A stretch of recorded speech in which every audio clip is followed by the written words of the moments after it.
Amis de la toile, chers téléspectateurs de First Media TV, bonjour chez vous et surtout bonne année 2025, vos meilleurs vœux. Nous sommes sur ce plateau de Investir au Congo. C'est donc l'heure du bilan au sein du congrès de chefs d'entreprise du Congo. Qu'est-ce qui a été fait? Qu'est-ce qui n'a pas été fait? On en parle avec le secrétaire général de cette plateforme patronale du Congo. Nous allons le découvrir tout à l'heure. Merci de nous rejoindre. Comme je l'annonçais, nous avons sur ce plateau M. Marius Mavungu. Il est expert en commerce international, également CEO de MV International, Global Supply Chain, ainsi que Supply Chain Management, j'allais dire. Et nous avons précisé qu'il était le secrétaire général du congrès de chefs d'entreprise du Congo. M. Marius, bonjour. Bonjour, monsieur le journaliste. On sent le bon point. Comment se porte-t-il? Comme dans la nouvelle année, comme dans une nouvelle année, on se porte très bien. Et merci à Dieu. Merci à Dieu. Nous parlons du bilan. Nous sommes bien en tout début de l'année 2025. Le congrès de chefs d'entreprise du Congo avec une grande routine. On nous parle des fédérations. On nous parle de contacts avec des investisseurs, tant bien nationaux qu'internationaux. Et autre chose que nous voudrons bien découvrir à travers vous, qu'est-ce qui a été fait au sein du congrès de chefs d'entreprise du Congo au cours de cette année 2024? Déjà, je souhaiterais vous souhaiter à votre équipe la bienvenue au siège du secrétariat général du congrès des chefs d'entreprise du Congo. Merci. Ici est de rappeler que entre le secrétariat et le siège du conseil d'administration, où siège le président Paul Nestor Mwandibi, il y a deux bureaux. Donc nous avons le conseil d'administration où le président siège, qui est au niveau de l'AOGC, et moi, le secrétariat général, nous sommes au niveau de l'immeuble Athlétique d'Avenir et deuxième étage. Permettez-moi de déjà vous présenter la personne qui fait le congrès. Oui. La personne qui fait le congrès, ce sont nos membres et ce sont nos fédérations. Donc pour cette année-ci, pour parler de prime abord de bilan, je pense que peut-être le long de l'émission, on en parlera, mais je souhaiterais vraiment rappeler que cette année-ci a été une année charnière pour nous au niveau du congrès, parce que comme vous le savez, depuis 2022, nous avons commencé une structuration de notre organisation en termes de vision, en termes d'action. En interne. Voilà, nous avons commencé et ça s'est matérialisé par notre volonté et la multitude des missions et des réunions que nous avons eues avec le secteur public de notre pays, avec le gouvernement. Et cette mission se déploie dans la nécessité aujourd'hui pour le congrès de chefs d'entreprise du Congo de ne pas rester dans l'état chauvin des syndicalistes que nous sommes, mais d'aller réclamer le paiement de la dette. Nous avons dépassé, permettez-moi, ce niveau-là. Pas que nous ne sommes pas toujours acteurs dans cela, nous sommes acteurs, mais nous avons plus évolué dans le sens où aujourd'hui nous nous positionnons comme levier et comme partenaire direct de notre État, dans la mesure où nous apportons plus de solutions aux besoins ou aux difficultés économiques que rencontre notre pays. Donc, de prime abord, pour moi, voilà un peu ce que je pourrais dire. Là, on dire. parle de dialogue entre le gouvernement et les entrepreneurs, ceux qui sont toujours en attente de la paiement de la dette intérieure. Vous savez, au Congrès, ce que j'ai pu apprendre de mon expérience auprès de mon très cher président, Paul Nestor Mwandibi, que j'envoie tous mes voeux, c'est que nous ne pouvons pas être dans une maison qui brûle et pouvoir sortir pour revendiquer « Ah, nous n'avons pas mangé, nous ne sommes pas habillés ». Non, aujourd'hui, au niveau du Congrès, comme je l'ai dit, nous cherchons des solutions pour notre pays. Et nous avons le devoir, en cherchant ces solutions, d'être ensemble avec le gouvernement. Parce que c'est comme un mariage. Nous sommes des partenaires que nous ne le voulons pas. Donc, même sur la question de la dette intérieure, Nous savons les difficultés que notre pays rencontre. Je souhaite pas donner les chiffres sur la question de la dette intérieure et la dette extérieure, quand on n'en parle pas souvent. Mais nous, le Congrès, nous avons choisi la démarche de trouver des solutions. Parce que, voilà, nous avons choisi la démarche de trouver des solutions parce que aujourd'hui, le Congrès a un rayonnement international et a du crédit. Vous savez, dans le monde du secteur privé, les acteurs privés ont une sorte de dialogue mutuel. Quand un privé discute avec un étatique, la fluidité dans la communication n'est pas toujours celle-là. Donc, nous avons surfé dans notre passif qui est très intéressant, avec plus de 25 missions économiques depuis 2019, et nous avons surfé pour nous positionner en apporteur de solutions. Nous ne voulons pas pleurnicher, mais nous allons vers le gouvernement pour rassurer le gouvernement que nous sommes également aussi en train de travailler avec eux, parce que c'est aussi ça notre rôle. Comme vous le savez, que ce soit en Europe, que ce soit partout en Afrique, le secteur privé est toujours en avance du secteur public. Donc, c'est à nous aujourd'hui de trouver des solutions avec le gouvernement, de les accompagner à pouvoir trouver des solutions. Et nous sommes dans cette démarche-là. Voilà, donc secteur privé, pourvoyeur d'emploi, on sait tous, également acteurs dans ce qui est du dialogue entre le gouvernement et les entrepreneurs pour trouver donc des solutions idoines à cette question épineuse du paiement de la dette intérieure. Eh bien, on parlait d'organisation interne au cours de l'année 2024 qui s'est achevée. Comment est-ce que le Congrès s'est organisé en interne? Parce qu'on nous parle des fédérations. Le Congrès... Il y en a combien? Comment est-ce que vous êtes organisé là-dedans? Merci pour cette... J'aime bien dire ça, pour cette belle passe. Donc, je disais que le Congrès s'est positionné dans une démarche de structuration. Aujourd'hui, les challenges qui étaient les nôtres il y a 4 ans, 5 ans, ne sont plus les mêmes. Aujourd'hui, les entreprises ou le secteur privé congolais dont nos membres ont besoin non seulement d'être plus proches des gouvernements, comme on l'a dit, pour travailler ensemble, mais ont besoin également aussi de structuration, de formation, de financement et également aussi de lumière. Parce que le Congrès travaille sur le Made in Congo. Dans tout son ensemble, hein, que ça soit dans l'ingénierie, que ça soit dans tout ce qui est artisanal, que ça soit dans la production économique, le Congrès s'est structuré en mettant en place une fédération sur tous les secteurs économiques de notre pays. Donc, nous avons des fédérations de l'informel parce que nous avons décidé de pouvoir également aussi récupérer l'informel pour les structurer parce que il y a un flux important de cash flow qui passe par l'informel. L'informel également aussi contribue à 30%, voilà, à 30% de la valeur économique de notre pays. Donc, nous sommes structurés dans nos instances, que ce soit au niveau du conseil d'administration. Nous avons eu de nouveaux membres dirigeants influents qui nous ont rejoints, donc le vice-président Achille Bon qui nous a rejoints. Nous avons aujourd'hui augmenté notre capacité de visibilité internationale avec la multiplication de mise en place des chargés d'affaires, que ce soit en Afrique, en Asie, aux États-Unis, en Amérique, en France. Nous sommes c'est un peu comme des ambassadeurs exactement, du Congrès à l'extérieur, exactement, à l'international.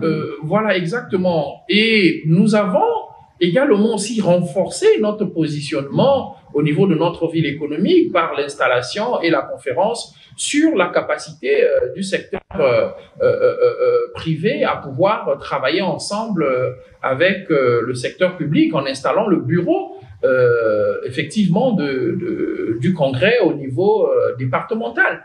Et aujourd'hui, ça ne fait qu'augmenter. Aujourd'hui, je peux vous dire, sur 2 à 3 mois, nous avons la mise en place des fédérations qui se font, dont nous avons récemment... Alors, monsieur le SI, à ce niveau, voilà. On peut en compter combien les fédérations au sein Aujourd'hui, le Congrès regorge aujourd'hui en son sein plus de 20 fédérations. Qui fonctionnent tous. Plus de 20 fédérations qui fonctionnent pour certains, d'autres sont en période de formation, voilà, d'adaptabilité, parce que vous savez, entre l'artisan ou le businessman autodidacte, le ramener dans les règles de la gestion de l'entreprise, de l'entrepreneuriat, ça prend du temps. Et aujourd'hui, nous sommes en train de nous projeter à l'objectif 2025, à atteindre le maximum de fédérations au potentiel économique de notre pays. Moi, il y a 2 fédérations qui ont retenu mon attention.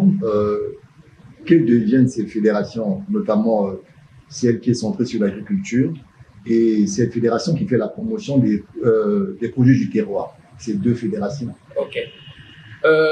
Il faille reconnaître que dans chaque organisation, il y a, j'appellerais ça des fédérations, oui, mais il y a des pôles qui se distinguent.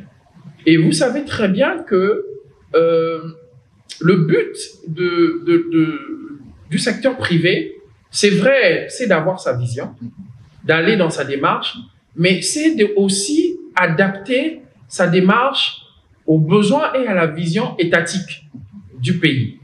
Vous savez très bien qu'aujourd'hui, que ce soit au niveau du gouvernement, que ce soit au niveau de du père de la nation, le président, son excellence, le président de la République, Denis Sassou Nguesso, que je souhaite mes vœux, la question de la terre, la question de l'agriculture, la question de la transformation, la question aujourd'hui du Made in Congo par des produits congolais du terroir est une question cruciale aujourd'hui pour le gouvernement. Pourquoi? Parce qu'au niveau du gouvernement, ils ont compris que nous sommes aujourd'hui à l'orée de la ZLECAf qui arrive à grands pas et il faut pouvoir mettre le pas. L'ouverture des frontières. Exactement. Donc le congrès. Qu'est-ce qu'on propose?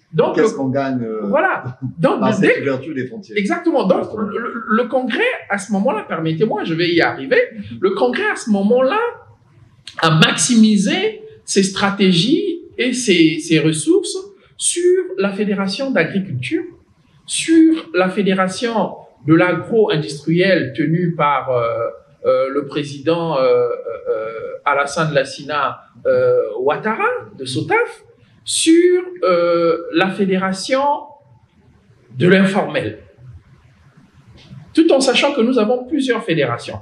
Pourquoi un focus sur cette fédération? Parce que aujourd'hui, il est temps que l'Afrique nourrisse ses populations. Nous sommes, je le dis souvent, nous sommes puissamment bénis de terre, d'eau, d'étendue. Donc aujourd'hui, c'est pas que les Congolais ne sont pas travailleurs, mais il faut une certaine structuration, il faut des moyens, il faut des partenaires techniques. Et à côté des partenaires techniques, je rappellerai que au sein du Congrès, nous avons un éminent technicien agronome, le président Charles Lekomba, qui, avec lui, nous travaillons sur la reconnaissance ou l'étude des sols congolais pour pouvoir indiquer à nos membres qui sont dans la Fédération d'agriculture sur tel territoire, quelles sont les cultures qui peuvent se développer sur tel territoire. Voilà. Donc, toutes ces questions sont vraiment des questions qui ont fait que vous voyez que ce sont des fédérations qui sont portées. Il y a de l'expertise. Exactement. Ça fait que ce sont des fédérations qui sont portées à la lumière, mais derrière, il y a des fédérations du transport. Il y a des fédérations des assureurs. Il y a pas mal de fédérations. On a souvent observé toute la routine du Congrès et on s'est rendu compte que l'année 2024 a été un peu une année où on a souvent vu le SG et le président prendre l'avion et quitter le territoire national pour aller vers d'autres régions. C'était quoi en fait le but? Parce qu'il y a eu plein de contacts. On a vu des Russes, on a vu des Chinois et après on n'a pas trop compris. C'est quoi le bilan autour de ça? Qu'est-ce qui a été gagné? Le bilan autour de ça, vous savez, nous on a un rôle au niveau du Congrès. Je parle des membres du Congrès. La petite histoire, on a une chambre d'affaires au niveau du Congrès. Et cette chambre d'affaires est tenue par un éminent personnage du Congrès qui est Monsieur Patrick Poussa, qui gère la chambre d'affaires du Congrès. Et pour nous, il est essentiel de nourrir cette chambre d'affaires. Il est essentiel de nourrir la question de l'échange inter-africain, intermondial. Comment, avec quoi? Expliquez, c'est un peu... J'arrive au voyage, parce qu'on en a beaucoup parlé. Oui. Les voyages au niveau du Congrès, nous n'avons pas commencé maintenant. Ça a commencé depuis notre création, 2019, 2020, 2022. Je l'ai dit, nous sommes à plus de 25 missions économiques aujourd'hui. Voilà, mais en 2024, nous avons réalisé plus de 15 missions économiques un peu partout dans le monde. Le but de ces missions économiques, parce que nous sommes des ambassadeurs de notre pays. C'est d'abord notre règle en tant que secteur privé d'être des ambassadeurs qui donnent de la lumière, qui attirent les investisseurs auprès de notre pays. Aujourd'hui, vous le savez très bien, par défaut de mon métier d'expert en commerce international, aujourd'hui, on ne parle plus de mondialisation. Aujourd'hui, on parle de démondialisation. Ça veut dire que chaque État est en train de se recovier sur ses ressources pour attirer les investisseurs. Mais cette démarche-là, elle s'obtient par ces voyages-là. Et les contacts. Par ces voyages-là. Ces voyages, c'est qu'aujourd'hui, le Congrès a assis sa notoriété à l'international. À l'international. Nous sommes reconnus à l'international, comme vous l'avez vu. On a été reçus à la Douma, on a été reçus en Russe, on a été reçus en Chine, on a été reçus à Singapour, on a été reçus au Maroc, on a été reçus au Burkina Faso récemment, voilà, en Chine aussi, au Burkina Faso d'où je viens, on a été reçu par les autorités burkinabées et au secteur privé, on a été reçu par la RDC et aux autorités de la RDC. Ça veut dire que nous partons avec une certaine bienveillance pour dire, venez chez nous au Congo pour investir, parce que nous avons un potentiel humain. Je vous rappelle que la tranche d'âge, elle est jeune au niveau du Congo, donc nous avons de la main-d'œuvre, nous avons un potentiel humain, et le gouvernement à côté est en train vraiment de faire des efforts dans la législation pour pouvoir permettre un certain développement. Et nous, le Congrès, nous voulons arriver à l'industrialisation de notre pays. Mais après encore, nous disons aussi à nos partenaires, quand nous allons en Russie, pour dire que nous, le Congrès, nous investissons aussi à l'extérieur. Aujourd'hui, je puis vous dire qu'il y a dans le Congrès, je ne citerai pas des noms, mais nos membres qui ont des entreprises florissantes en Russie, qui ont des entreprises florissantes un peu partout dans le monde. Donc, c'est vraiment un melting pot, c'est vraiment une mutualisation des efforts. Nous n'allons pas juste pour dire, écoutez, venez chez nous, on ne va pas pleurnicher ou marchander juste, mais on va pour dire, écoutez, si vous venez chez nous, voilà le capital que vous pouvez produire, voilà la richesse qui peut pouvoir faire, mais cette richesse aussi peut nous pouvoir aussi permettre aussi de pouvoir le développer. Parce qu'aujourd'hui, c'est un mariage, j'ai besoin de la technologie, il a le financement, nous travaillons ensemble. Et j'ai aussi la main d'œuvre. Exactement. Voilà. Vous avez numéré un peu plus de 15 voyages. Est-ce qu'on peut avoir le rendement? C'est combien de contrats signés? C'est combien d'accords de partenariat? Essayez un peu de nous en dire un peu plus. Vous savez, la question d'accord, la question de partenariat, c'est vrai dans la politique économique. Nous, on fait de la politique économique. On arrive à pas tout dévoiler. Vous savez très bien. Peut-être les secteurs clés. Mais les secteurs clés, je peux pouvoir vous donner un punch par rapport aux activités du Congrès. Oui. Vous avez vu récemment le ministre des PPP, le ministre Christelle que j'envoie mes vœux, s'est rendu en Russie et ils ont signé un contrat sur la question de l'oléaduc. Mais la question de l'oléaduc est une question étatique, mais cette question a été prise à bras le corps par le Congrès. Parce que le partenaire financier et technique qui signe avec le Congo est un partenaire du Congrès. Un bel exemple. Donc nous avons eu comment je peux dire, à sécuriser ce deal, à renforcer, à soutenir, à mettre en confiance les partenaires. Quelquefois, ce ne sont pas des contrats qui sont directement liés au Congrès, malheureusement. Mais parfois, c'est des contrats qui sont parfois liés à l'État. Mais nous, on gagne. C'est le Congo qui gagne. Exactement, c'est le Congo qui gagne. Oui. Donc, il y a aussi eu des contrats aujourd'hui sur les questions agricoles. Il y a eu des contrats aujourd'hui sur des questions d'équipement. Il y a eu aujourd'hui des contrats sur des questions de la recherche scientifique, des mines, des études, de la culture, de l'art. Voilà. Voilà, donc monsieur, nous sommes en train de descendre cette pyramide sur le bilan. Maintenant, qu'est-ce qui a été fait, qui devait être fait, selon vous? L'objectif pour nous, pour 2024, c'était tout d'abord, vous savez, ça on le dit jamais, mais quand votre pays est soumis drastiquement à certains contrôles, FMI, Banque mondiale, ceci, parfois à l'extérieur, ça fait peur aux investisseurs ou aux partenaires qui peuvent traiter des deals avec nous. Donc, l'objectif pour nous aujourd'hui, c'était de montrer que notre pays traversait des moments difficiles, mais notre pays était une porte d'entrée d'opportunités. D'où nous avons travaillé d'arrache-pied avec le conseil d'administration, moi à la tête, sur la présentation d'un document sur les opportunités que offrait le Congo-Brazzaville, mais dans tous les secteurs. Et ces voyages-là ont donné leurs fruits parce que non seulement nous avons eu des contrats de partenariat avec le BRICS, nous avons eu des approches concrètes avec l'Eurasie, nous avons eu le contrat de partenariat avec le patronat russe, nous avons eu des contrats de partenariat avec le patronat burkinabé, avec les secteurs privés au niveau du Maroc, au niveau de tous ces pays. En fait, tous ces pays que nous avons fréquentés, nous avons visité, que ce soit Singapour et tout autre, nous ont permis de signer des contrats qui aujourd'hui vont se matérialiser par des voyages de missions économiques des autres vers chez nous pour pouvoir investir, mais qui aujourd'hui éclaircit le ciel en termes d'investissement de notre pays. Donc les résultats de ces contrats, là, c'était l'année charnière, vont commencer à se voir aujourd'hui là. Là, aujourd'hui, nous sommes en, voilà, cette année 2025.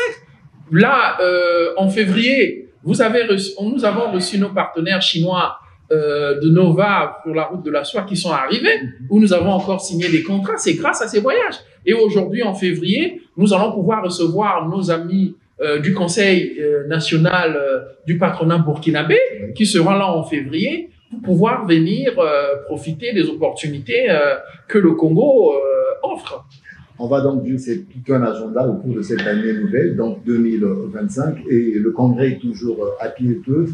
Monsieur Mavungu, on a aussi vu quelques membres du Congrès être gratifiés par des associations et ONG pour cette reconnaissance. Qu'est-ce que ça vous fait lorsque vous êtes reconnu, quand l'effort est reconnu? On ne parlera pas assez. Il y a des reconnaissances parfois qui passent dans le silence. Il y a des reconnaissances, bien sûr, que la presse parfois, qui passe par la presse, ça on n'est pas obligé. On est aussi dans cette modestie de dire nous ne travaillons pas pour être gratifiés, mais nous travaillons pour pouvoir développer notre pays. Nous travaillons pour pouvoir donner à l'homme ou la femme entrepreneur du secteur privé congolais de la valeur et de la poigne. Donc, nous sommes très reconnaissants. Nous sommes très reconnaissants parce que aujourd'hui, la reconnaissance n'est pas seulement dans la gratification. Notre président a eu la chance de pouvoir, quand cette gratification est tombée, pour la petite histoire, on prenait l'avion avec mon président qui était très malade. Mais on avait 2 jours de vol à faire pour aller en Russie. Mais il était très malade et à ce moment-là, j'étais très inquiet pour lui. Mais c'est un homme de conviction, mon président. Et il me disait, Marius, on va aller, on va faire cette mission pour notre pays, on va revenir. Et nous sommes revenus et derrière nous, cette gratification est tombée comme pour nous dire, vous êtes dans la bonne voie. Mais il y a eu plusieurs gratifications aussi, hein, la signature de notre partenariat avec la ministre des PME, Madame Lydia Nicolo, que j'envoie mon vœu, également aussi notre travail au sein du ministère des zones économiques spéciales. C'est vrai, Ça, nous n'avons pas eu l'occasion de pouvoir le rendre, mais aujourd'hui, nous sommes en train ensemble de travailler avec le ministère des zones économiques spéciales sur la question des zones économiques spéciales, sur la question des investissements. Nous sommes au premier plan sur ces questions-là, mais il y a eu aussi sur la question de la dette intérieure où nous avons travaillé de commun accord avec le ministre des Finances et les autres patronats. Il y a d'ailleurs une commission qui a été mise en place. Exactement, où nous avons appelé nos partenaires aussi, nos confrères des autres partenaires pour travailler. Mais il y a aussi eu des gratifications où nous travaillons aujourd'hui, que ce soit avec les grands travaux, que ce soit avec le ministère du fluvial, que ce soit avec le ministère des mines. Donc, il y a pas mal de gratifications. Maintenant, après, vous savez, c'est vraiment des bouts de ficelle. On veut pas s'arrêter sur ça parce que tant que le Made in Congo, voilà, tant que le Made in Congo n'est pas exporté à 75%, tant que nos produits locaux ne sont pas cotés sur les grands marchés, le travail reste encore à faire, quoi. Tant que l'entrepreneur congolais n'arrive pas réellement à avoir des moyens de financement pour pouvoir créer. Donc, en même temps, nous sommes proches du gouvernement avec tout ce travail pour pouvoir travailler sur des législations qui sont en faveur des entrepreneurs, mais également aussi communiquer notre responsabilité au niveau des entrepreneurs pour être solidaires à notre gouvernement et à notre pays. Donc la gratification, vous savez, le patronat, être membre ou personnalité d'un patronat est un travail gratifiant, mais c'est un travail ingrat. C'est un travail ingrat. Pour ceux-là qui pensent, c'est un sacerdoce, c'est un travail du donner d'abord, sans rien attendre en retour. Parce que les retours sont énormes. Aujourd'hui, nos entrepreneurs ont besoin de modèles, donc nous travaillons. Et nous voilà, le congrès du chef d'entreprise du Congo continue donc de travailler et la lutte ne fait que continuer. Nous arrivons donc au terme de cette interview. Alors, M. Marius Mavungu, le mot de fin pour cette année 2025, peut-être à l'égard des membres, pour un peu plus d'engagement cette année 2025. Pour cette année 2025, déjà, je commencerai à remercier d'abord le président de la République pour la paix qui règne dans notre pays, et également aussi l'envoyer tous nos pensées de force, parce que vous savez très bien, économiquement aujourd'hui, on fait face à des challenges, que toute la force lui soit accordée par nos ancêtres et par le Très-Haut.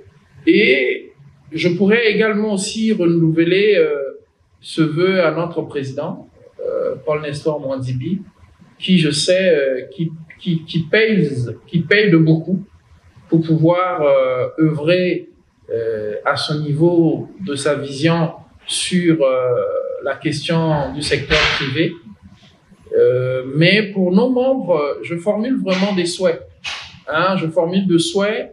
La marche, nous ne sommes pas encore arrivés. Il y a encore beaucoup de choses qui restent à faire. Mais je pense que c'est ensemble que nous pouvons bâtir un Congo de secteur privé fier, prospère, parce que c'est très important que nous soyons unis dans la vision, que nous soyons unis dans la communication et que nous soyons unis dans l'effort. Parce que ce que on ne sait toujours pas, quand on va à l'extérieur, on se rend compte qu'on nous regarde. On se rend compte que les gens sont fiers de nous recevoir en tant que Congolais. On se rend compte que nous avions quelque chose. Et cette chose, nous devrons le développer. Et nous allons encore travailler d'arrache-pied pour pouvoir mettre en place des gros projets, que ce soit au niveau de l'agroalimentaire, que ce soit au niveau de l'agriculture, que ce soit au niveau du secteur énergétique de notre pays, parce que vous savez très bien, sans énergie, pas d'industrialisation, que ce soit au niveau également aussi de la législation, que ça soit au niveau de la préparation sur la montée de la ZLECAf, qui est un problème crucial, qui est déjà à nos portes. je passais un jour, j'ai vu un panneau du ministère du Commerce. Êtes-vous prêts pour la ZLECAf? Et nous invitons aussi nos autorités à pouvoir travailler ensemble avec nous, à nous inviter, à nous intégrer comme partie intégrante de leur prise de décision, parce que les questions stratégiques n'est pas seul apanage des gouvernants. C'est aussi la question du secteur privé, parce que c'est le secteur privé qui impacte. Vous voyez ailleurs, bien comme quand les délégations étatiques se déplacent, tout le gratin du CAC 40, tout le gratin. Voilà, donc on veut pas peut-être faire la même chose, mais on veut commencer, vraiment c'est un appel que je lance au président de la République, de pouvoir intégrer dans les sphères stratégiques de notre pays économique, bien sûr tout en gardant la part des ministères, mais de pouvoir créer vraiment une cellule où tous les patronats devraient se retrouver avec le gouvernement pour réfléchir sur des questions, des pistes de solutions sur des problèmes, parce que vous savez, on a des mindsets assez fous chez les entrepreneurs, chez le secteur privé. Merci bien, monsieur le SG, Marius Mavungu. C'est moi. On voudrait bien encore discuter, mais nous sommes malheureusement arrivés à la fin de votre émission Investir au Congo. Nous avons fait là le bilan du congrès des chefs d'entreprise du Congo. On se retrouve très vite sur Face Média Active.